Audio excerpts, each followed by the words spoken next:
आज तो गर्मी ने सच में नाक में दम करके रख दिया है। बहुत ज्यादा गर्मी हो रही है आज तो। मैंने 2 टोकरी और भर दिए हैं, जल्दी से जाकर इन्हें ट्रक में लोड कर दो, वरना सेठ ने देख लिया ना तो फिर से काम चोरी का ताना देने लगेंगे। सेठ को काम ही क्या है, काम चोरी के ताने देने के अलावा। जब देखो तो बस ताना ही देते रहता है। खुद तो अपने केबिन में एसी की ठंडी हवा में बैठते हैं और हम यहाँ सुबह से शाम तक धूप में जलते हुए काम करते हैं। मुझे तो बहुत भूख लगी है, चलो चलकर खाना खा लेते हैं। वैसे भी खाने का समय तो हो ही गया है। सभी बहुएं हाथ मुंह धोकर बड़े से आम के पेड़ की छांव के नीचे बैठकर खाना खाती हैं और थोड़ी देर आराम करने लगती हैं। वाह भाई वाह, मुझे लगा कि मेरे मजदूर काम कर रहे हैं और तुम हो कि यहाँ आराम से पेड़ की छांव के नीचे लेटी हुई हो। अगर कहो तो कूलर लगवा दूं, गर्मी लग रही होगी ना। लेकिन सेठ जी, अभी तो हमारा खाने का समय खत्म होने में 10 मिनट बाकी है। इस खाने के समय में तो हम कुछ भी कर सकते हैं। कुछ भी कर सकते हैं, इससे क्या मतलब है तुम्हारा? अब क्या तुम सब मेरे सिर पर नाचोगे? चुपचाप से उठो और काम पर लगो, वरना तनख्वाह काट लूंगा। खाना खाते ही काम पर लग जाया करो, समझ गए कि नहीं? इतना कहकर उनका सेठ मनोज वहां से चला जाता है। पांचों बहुएं टोकरी उठाती हैं और फिर से तपती धूप में आम के बगीचे में काम करने लगती हैं।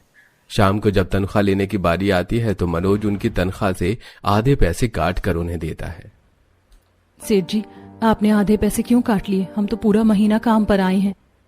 पूरा महीना काम पर आए हो, लेकिन महीने में काम कितना किया है ये पता है? हर 10 मिनट में तो तुम लोगों को आराम करते हुए देखता हूँ। खाने का समय आधे घंटे का होता है, लेकिन तुम लोग 1 घंटा लेती हो और कभी कभी तो जल्दी ही भाग जाती हो। अभी आप पैसे काटूंगा, नहीं तो काम बढ़ाऊंगा। लेकिन सेठ जी, हमारे जल्दी जाने का कारण हमने आपको बताया था और हम तो खाना खाते ही काम पर लग जाते हैं और समय से ही आते हैं। मुझसे बहस करने की कोई जरूरत नहीं है, वरना जो दे रहा हूँ वो भी काट लूंगा। अब पकड़ो इसे और जाओ, मजदूरों को भी पैसे देने हैं।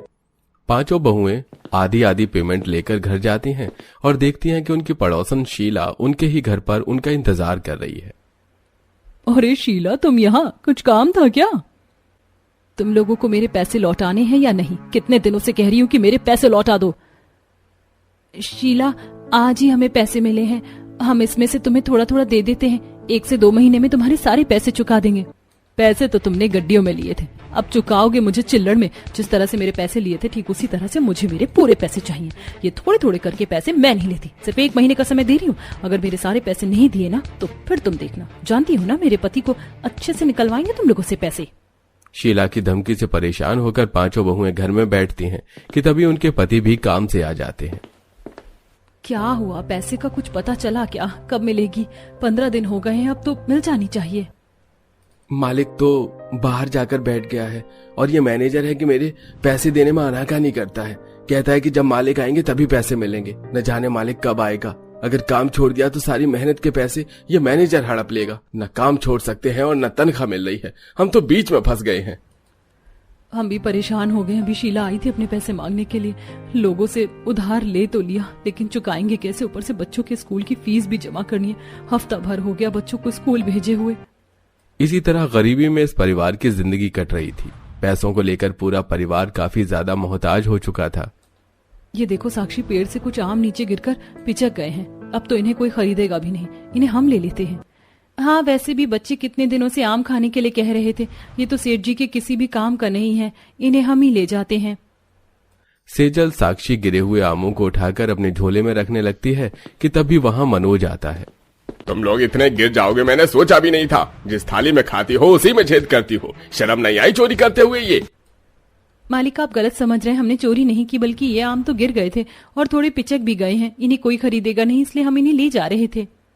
बस बस, बहुत देखे हैं तुम जैसे मैंने चोर। मजदूर कहीं के। चुपचाप से मेरे आम मुझे वापस दो और निकल जाओ यहाँ से। कल से काम पर आने की कोई जरूरत नहीं है। मैं तुम जैसे चोरों को काम पर नहीं रख सकता। बिना कुछ जाने समझे उन पांचों बहू को अपने आम के बगीचे से निकाल देता है।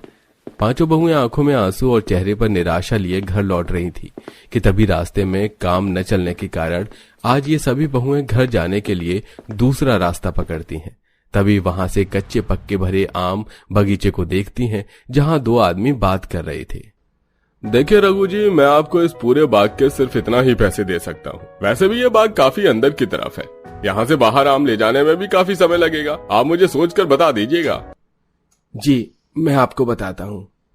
उस डीलर के जाने के बाद रघु काफी ज्यादा परेशान हो जाता है और अपने आम के बाग में बैठ जाता है। उसे इतना परेशान देख पांचों बहुएं उनके पास आती हैं। क्या हुआ भाई साहब आपको? आप कुछ परेशान लग रहे हैं। मुझे अपना ये आम का बगीचा बेचना है। कोई भी नहीं है जो मेरी मदद करे। सालों से खुद ही इनकी रखवाली करता हूँ और इन्हें बेचने के लिए जाता हूँ। मेरा परिवार भी यहाँ से काफी दूर रहता है और रोज का आना जाना मैं नहीं कर सकता, इसलिए सोचा इसे बेच दूं, लेकिन इसकी सही कीमत भी नहीं मिल रही है। इतना बड़ा आम का बाग है और आप इसे बेचना चाहते हैं? अगर आप कहें तो हम इसकी रखवाली कर सकते हैं और हम इसे बाहर जाकर बेच भी आएंगे। आप लोग सच कह रही हैं। आप ये काम कर सकती हैं? यहाँ से मार्केट काफी दूर है, 1 से 2 घंटे लगेंगे आपको जाने में।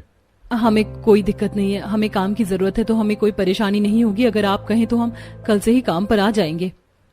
पांचों बहू अगले दिन से रघु के आम के बाग में जाती हैं और वहां जाकर अच्छे से रघु के आम के बाग को संभालती हैं। सारे आम का ध्यान रखना, उन्हें तोड़कर टोकरियों में भरकर आसपास के बाजार में बेच कर आना, इस काम को करते हुए पांचों बहुओं को मुश्किल से 4 दिन हुए थे कि दूसरी तरफ किराए